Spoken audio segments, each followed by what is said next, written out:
Haia, Gwenan dwi, a dwi'n gweithio yn yr Amgueddfa Lellyn, Gogledd Cymru, a swydd fi di rheolwr siop a gaffi. Yn y caffi mae gennym ni cynnig o bwyd a diodydd lleol, mae teisynau ni o popdy llear yn Pen y Groes, hefyd mae gennym ni'r clotted cream ni o Pwllheli, mae gennym ni creision Cymraeg a bisgedi Cymraeg a diodydd Cymraeg hefyd ar gael i'r cwsmeriad ni. Da ni'n hefyd lwcus o fyma bod da ni'n gallu defnyddio pethau da ni'n tyfu ar y safle.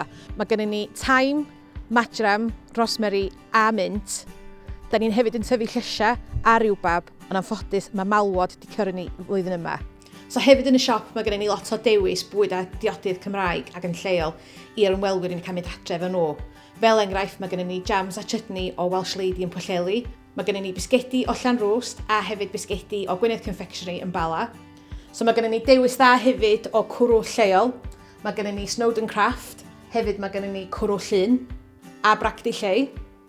Mae gennym ni cynnig arbennig o wirodydd yn cynnwys Aberfalls a Gin de Norwig.